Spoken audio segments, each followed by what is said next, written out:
News ಅವರಿಗೆ ಮತ್ತೊಮ್ಮೆ ಸ್ವಾಗತ. ಇಲ್ಲಿ ತನಕ ಸಾಕಷ್ಟು ಸುದ್ದಿಗಳನ್ನು ನೋಡಾಯಿತು. ಇನ್ನು ಬಾಲ ಕಾರ್ಮಿಕರ ಸಮಸ್ಯೆ ಬಗ್ಗೆ ಮಾತಾಡಬೇಕು. ನಮ್ಮ ಜೊತೆಗೆ ಕಾತ್ಯಾಯಿನಿ ಇದ್ದಾರೆ, ಮಕ್ಕಳ ಹಕ್ಕು ಹೋರಾಟಗಾರ್ತಿ. ಅವ್ರ ಜೊತೆ ನಾನು ಚರ್ಚೆ ಮಾಡ್ತೀನಿ. ಅದಕ್ಕಿಂತ ಮೊದಲು ದಲೈಲಾಮಾ ಅವ್ರ ಬಗ್ಗೆ ಮಾತಾಡಲೇಬೇಕು. ದಲೈಲಾಮಾ ಇವತ್ತು ಬೆಂಗಳೂರಿನಲ್ಲಿದ್ದಾರೆ.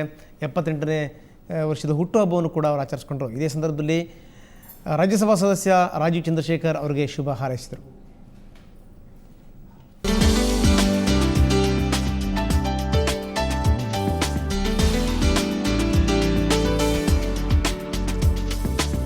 ಕುಮಾರಕೃಪಾ ಗೆಸ್ಟ್ ಹೌಸ್ನಲ್ಲಿಂದು ಟಿಬೆಟ್ ಲೋಕವೇ ಅನಾವರಣಗೊಂಡಿತ್ತು. ಕೈಯಲ್ಲಿ ಶ್ವೇತ ವಸ್ತ್ರ ಹಿಡಿದ ಟಿಬೇಟಿಯನರು ತಮ್ಮ ಧರ್ಮಗುರುಗಳ ಬರುವಿಕೆಗಾಗಿ ಕಾತರದಿಂದ ಕಾಯ್ತಾ ಇದ್ರು. ಯಾಕಂದ್ರೆ ಅಲ್ಲಿಗೆ ಬಂದದ್ದು ಟಿಬೆಟ್ನ ಪರಮೋಚ್ಚ ಧರ್ಮಗುರು ದಲೈಲಾಮಾ.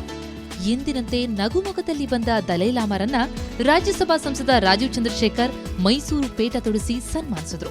ಈ ವೇಳೆ ಮಾತನಾಡಿದ ಲಾಮಾ, ಕರ್ನಾಟಕದಲ್ಲಿ ಸುಮಾರು 20,000 ಟಿಬೇಟಿಯನರಿಗೆ ಆಶ್ರಯ ಕೊಟ್ಟಿದ್ದಕ್ಕೆ ಸರ್ಕಾರ ಹಾಗೂ ಕನ್ನಡಿಗರಿಗೆ ನಾನು ಆಭಾರಿ ಎಂದರು. Not only myself, but about 100,000 Tibetans. Now we really enjoy India's freedom. Our relation, Indian and Tibetan, something very special, unique relations. I always consider Indians, historically, our guru. We are Chela. Truly.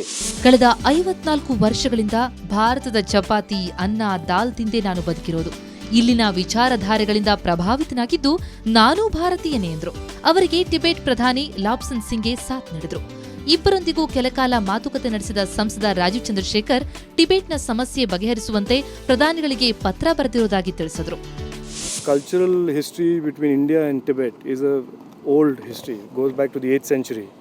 And so our support to Tibet is based on that. I have written letters to the Prime Minister. I have met the National Security Advisor. I met the Prime Minister before he went to the BRICS conference to raise the issue of self-immolations with the Chinese Prime Minister. I have met the Chinese government on this issue. So this is the way we intervene. This is how we support. ಆನಂತರ Dalai Lama ರಾಜಾಜಿನಗರದ ISKCON ದೇಗುಲಕ್ಕೆ ಭೇಟಿ ಕೊಟ್ಟರು. ಹುಟ್ಟುಹಬ್ಬಕ್ಕೆ ಶುಭ ಕೋರಲು ಬಂದಿದ್ದ ಸರ್ಕಾರಿ ಶಾಲಾ ಮಕ್ಕಳಿಗೆ ತಾವೇ ಅನ್ನ ಬಡಿಸಿ ಲಾಮಾ ಸಂಭ್ರಮಿಸಿದ್ರು.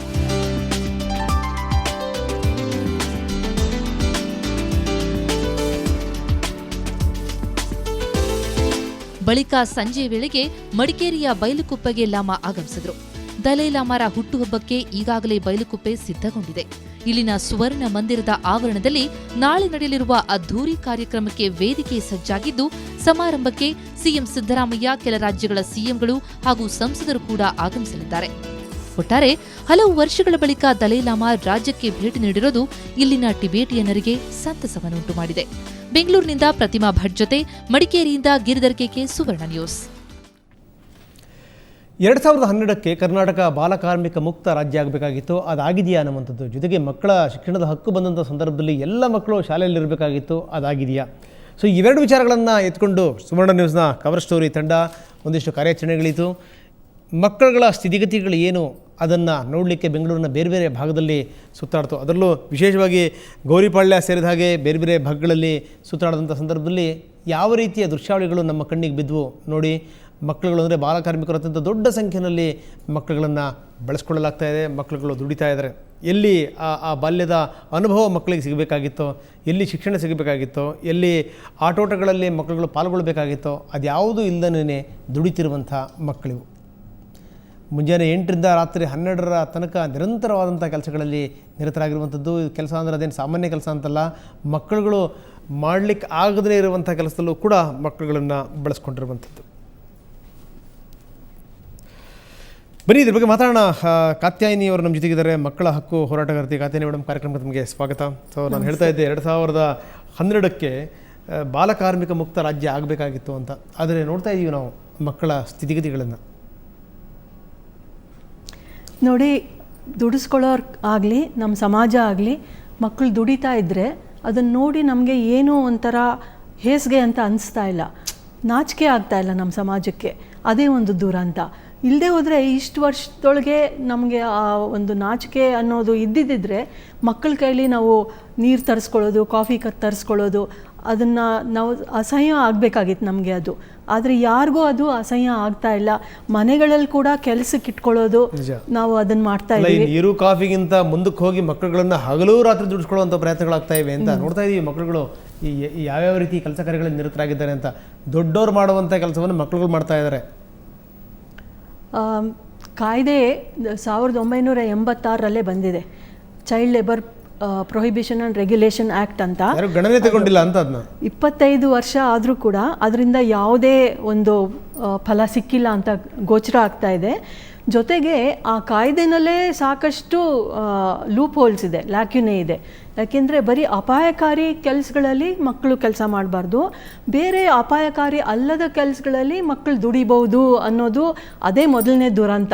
ಕಾಯ್ದೆನಲ್ಲೇ ಅದು ಒಂದು ಸಡಿಲತೆ ಇರೋದ್ರಿಂದ ತಡೆಯೋದಕ್ಕೆ ಸಾಧ್ಯ ಇಲ್ಲ. ಇವಾಗ ಅಪಾಯಕಾರಿ ಯಾವುದು ಅಲ್ಲ ಅನ್ನೋದನ್ನ ನಾವು ಹೇಗೆ ವಿಶ್ಲೇಷಣೆ ಮಾಡೋದು?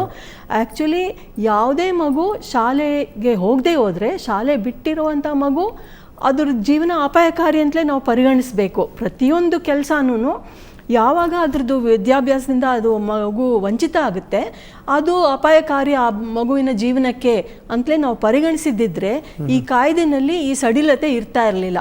ಮತ್ತು ಯಾವುದೇ ಕ್ಷೇತ್ರದಲ್ಲಿ ಮಗು ಕೆಲಸ ಮಾಡಕೂಡ್ದು ಅನ್ನೋದನ್ನು ಕಡ್ಡಾಯ ಮಾಡಿದ್ದಿದ್ರೆ ಇಷ್ಟೊತ್ತಿಗೆ ಇದನ್ನು ಎಷ್ಟೋ ಸುಧಾರಣೆ ಮಾಡ್ಬೋದಾಗಿತ್ತು. ಆದರೆ ಅದು 25 ವರ್ಷ ನಾವು ಹಿಂದೆ ಬಂದಿದ್ದೀವಿ ಆ ಕಾಯ್ದೆಯಿಂದ. ಜೊತೆಗೆ ಎಲ್ಲ ಮಕ್ಕಳು ಶಾಲೆಯಲ್ಲಿ ದಾಖಲಾಗಬೇಕು, 8 ವರ್ಷ ಆದರೂ ಅವರು ಕಡ್ಡಾಯ ಶಿಕ್ಷಣ ಪಡಿಬೇಕು ಅನ್ನೋದು ನಮ್ಮ ರಾಜ್ಯದಲ್ಲಿ 1961ನೇ ಇಸ್ವಿಯಿಂದಲೇ ಇದೆ. ಅದು ಇದುವರೆಗೂ ನಾವು ಎಷ್ಟು ವರ್ಷ ಆಯಿತು, 50 ವರ್ಷದ ಮೇಲಾಗೋಯಿತು, ಅದನ್ನು ನಾವು ಇನ್ನೂ ಸಾಧಿಸೋದಕ್ಕೆ ಸಾಧ್ಯ ಆಗಿಲ್ಲ. ಒಂದು ಕಡೆ ಕಡ್ಡಾಯ ಶಿಕ್ಷಣ ಕಡ್ಡಾಯ ಆಗಿಲ್ಲ, ಮತ್ತು ಇನ್ನೊಂದು ಕಡೆ ಬಾಲಕಾರ್ಮಿಕತೆ ತಡೆಗಟ್ಟುವಂಥ ಕಾಯ್ದೆ ಕೂಡ ಅದು ಕೂಡ ಅನುಷ್ಠಾನ ಆಗಿಲ್ಲ.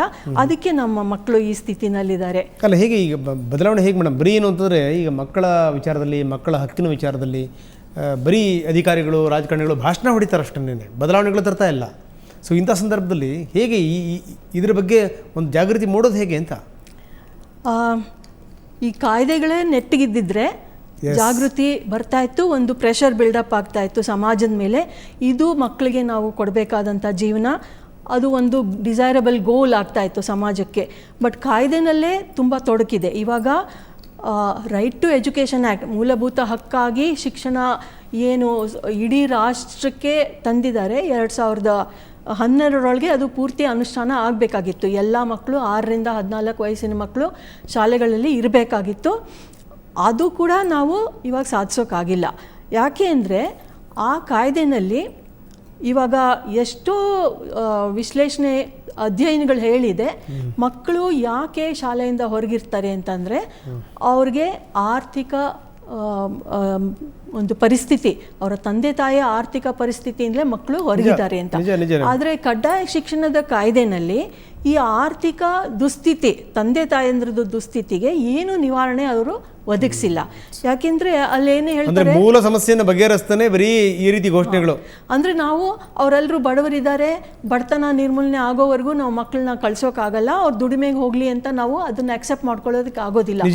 ಯಾವುದೇ ದೇಶದಲ್ಲೂ ಕೂಡ, ನಮಗಿಂತ ಬಡ ದೇಶಗಳು ಕೂಡ ಒಂದು ಗುರಿನ ಇಟ್ಕೊಂಡು ನಮ್ಮ ಮಕ್ಕಳು ಶಾಲೆಗೆ ಹೋಗಲೇಬೇಕು ಅನ್ನೋ ದೃಢ ನಿರ್ಧಾರ ತಗೊಂಡಿದ್ರೆ, ರಾಜಕೀಯವಾಗಿ ಕಾನೂನಾತ್ಮಕವಾಗಿ ನಾವು ಅದನ್ನು ಸಾಧಿಸ್ಬೋದಾಗಿತ್ತು. ನಮ್ಮಲ್ಲಿ ರಾಜಕೀಯ ಇಚ್ಛಾಶಕ್ತಿ ಇಲ್ಲದೆ ಇರೋದು ಮತ್ತು ಜನರಲ್ಲಿ ಇದನ್ನು ಕಡ್ಡಾಯ ಮಾಡಬೇಕು, ನಮ್ಮ ಮಕ್ಕಳು ಯಾರು ದುಡಿಬಾರ್ದು ಅನ್ನೋದು ಒಂದು ಆ್ಯಟಿಟ್ಯೂಡ್ ಅನ್ನೋದೇ ಇಲ್ಲ. ಸೊ ಅದರಿಂದ ಹಿಂಗೆ ನಾವು ನಮ್ಮ ಮಕ್ಕಳನ್ನ ಅರಳ್ತಾ ಇದ್ದಾರೆ. ಸೊ ಈ ನಮ್ಮ ಸಂವಿಧಾನದಲ್ಲೇ ಹೇಳುತ್ತೆ, ನಮ್ಮ ಆರ್ಟಿಕಲ್ಗಳು ಎಷ್ಟೊಂದು ಹೇಳುತ್ತೆ, 41 ಮತ್ತು 46ನೇ ಆರ್ಟಿಕಲ್ ನಮ್ಮ ಕಾನ್ಸ್ಟಿಟ್ಯೂಷನ್ದು ಹೇಳುತ್ತೆ, ಯಾವಾಗ ತಂದೆ ತಾಯಿಗೆ ಆರ್ಥಿಕ ದುಸ್ಥಿತಿ ಇದೆ, ಅವ್ರ ಕೈಲಿ ಮಗುನ ದುಡಿಮೆಗೆ ಕಳಿಸೋ ಅನಿವಾರ್ಯತೆ ಇದೆ, ಅಂಥ ಕುಟುಂಬಕ್ಕೆ ಸರ್ಕಾರ ಸಹಾಯ ಒದಗಿಸಬೇಕು ಅಂತ. ಇದೇ ಕೂಡ UN ಕನ್ವೆನ್ಷನ್ ಕೂಡ ಅದೇ ಹೇಳುತ್ತೆ. ಕೇವಲ ಬಡತನದ ಹಿನ್ನೆಲೆಯಲ್ಲಿ ಮಕ್ಕಳುಗಳ ಹಕ್ಕುಗಳು ಕರ್ಬಾಗಬಾರದು ಅನ್ನುವಂಥದ್ದು. ಹೌದು. ಸೊ ಈ ಮುಖಾಂತರ ಒಂದಷ್ಟು ಜಾಗೃತಿ ಮೂಡ್ತಾ ಇದೆಯಾ ಮೇಡಮ್? ಏನಾದರೂ ಬದಲಾವಣೆಗಳಾಗ್ಬೋದಾ? ಇವಾಗ ನಾವು ನೋಡಿದ್ದು ಚಿತ್ರಣ ನೋಡಿದ್ರೆ ಅದು ಬದಲಾವಣೆ ಬಂದಿಲ್ಲ ಅಂತ ಅನ್ಸುತ್ತೆ. ಇವಾಗ ನಮ್ಮ ಜನ ಏನು ಹೇಳ್ತಾರೆ ಅಂತಂದರೆ, ಎಲ್ಲರೂ ಬಡವರಿದ್ದಾರೆ, ಅವರು ಮಕ್ಕಳು ದುಡಿದೇ ಹೋದರೆ ಆ ಮಗು ಊಟಕ್ಕೂ ಇಲ್ದಿರ ಸತ್ತೋಗುತ್ತೆ, ಅವ್ರನ್ನ ದುಡಿಸ್ಕೊಳ್ಳೋದ್ರಿಂದ ನಾವು ಅವ್ರಿಗೆ ಸಹಾಯ ಮಾಡ್ತಾ ಇದ್ದೀವಿ ಅನ್ನೋ ಒಂದು ಆಟಿಟ್ಯೂಡ್ ಇಟ್ಕೊಂಡಿದ್ದಾರೆ. ಆದರೆ ನಾನು ಒಂದು ಅಂಕಿಅಂಶ ನಿಮ್ಗೆ ಹೇಳ್ತೀನಿ. ಸಂಕ್ಷಿಪ್ತವಾಗಿ ಸಾರಿ ಸಂಕ್ಷಿಪ್ತವಾಗಿ ಹೇಳಿ. ಯಾ, ಸೊ ಅವರು ಇವಾಗ 100 ರೂಪಾಯಿ ವಾರಕ್ಕೆ 100 ರೂಪಾಯಿ ಕೊಟ್ಟು ಆ ಮಗುನ ದುಡಿಸ್ಕೊತಾ ಇದ್ದಾರೆ. ಓಕೆ. ಸೊ ಅದರಿಂದ ಮಗುಗೆ ಇಡೀ ವರ್ಷ ದುಡಿದ್ರೂ ಕೂಡ ಅದಕ್ಕೆ ಒಂದು 2 ಲಕ್ಷ ಮಕ್ಕಳು ದುಡಿಮೆ ಮಾಡ್ತಾ ಇದ್ದಾರೆ ಇವಾಗ ಅಂತ ಲೇಬರ್ ಮಿನಿಸ್ಟ್ರೇ ಹೇಳಿದ್ದಾರೆ.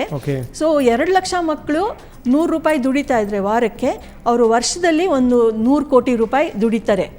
ಅದೇ ಜಾಗದಲ್ಲಿ ನಾವು ವಯಸ್ಕರನ್ನ ನಾವು ನೇಮಕ ಮಾಡ್ಕೊಂಡಿದ್ದಿದ್ರೆ, ಅವ್ರಿಗೆ 200 ರೂಪಾಯಿ ದಿವಸಕ್ಕೆ ಕೊಟ್ಟಿದ್ದಿದ್ರೆ, ಅವರು ವರ್ಷದಲ್ಲಿ 1000 ಕೋಟಿ ರೂಪಾಯಿ ದುಡಿತಾ ಇದ್ರು. ಅಂದ್ರೆ ನಾವು ಏನ್ ಹೇಳ್ಬೇಕು ಅಂತಂದ್ರೆ, ಬಡತನ ನಿರ್ಮೂಲನೆ ಆಗಲ್ಲ ಮಕ್ಕಳನ್ನ ದುಡಿಸೋದ್ರಿಂದ, ಜಾಸ್ತಿ ಆಗುತ್ತೆ ಅಂತ. ವಯಸ್ಕರನ್ನ ನಾವು ಅವ್ರಿಗೆ ಬದಲು ಇಟ್ಕೊಂಡ್ರೆ ಬಡತನ ನಿರ್ಮೂಲನೆ ಆಗುತ್ತೆ. ಎಸ್ ಮೇಡಮ್, ಖಾತೆ madam, thank you very much. ಕಡಿಮೆ ಅವಧಿನಲ್ಲೂ ಕೂಡ ಹೆಚ್ಚು ಮಾತಾಡಿದ್ರಿ, ಸಾಕಷ್ಟು ವಿವರಗಳನ್ನ ಕೊಟ್ರಿ. Thank you very much madam. So ಮಕ್ಕಳ ವಿಚಾರದಲ್ಲಿ ಕೇವಲ ಭಾಷಣಗಳನ್ನು ಬಿಟ್ಟು ಒಂದಷ್ಟು ಬದಲಾವಣೆಗೆ ಏನು ಮಾಡಬೇಕು ಅದಾಗಬೇಕು. ನಿಜಕ್ಕೂ ಒಂದು ದೂರದೃಷ್ಟಿ ಮತ್ತು ದೃಢ ನಿಲುವು ಇದ್ದಾಗ ಮಾತ್ರ ಬದಲಾವಣೆ ಬರಲಿಕ್ಕೆ ಸಾಧ್ಯ ಅನ್ನುವಂಥದ್ದು. ಇದು ಇವತ್ತಿನ ನ್ಯೂಸ್ ಅವರ್. ನಾಳೆ ಮತ್ತಷ್ಟು ಸುದ್ದಿಗಳನ್ನ ಹೊತ್ತು ಇದೇ ಸಮಯಕ್ಕೆ ಹಾಜರಾಗ್ತೀನಿ. ಅಲ್ಲಿ ತನಕ ನಮಸ್ಕಾರ, ಗುಡ್ ನೈಟ್.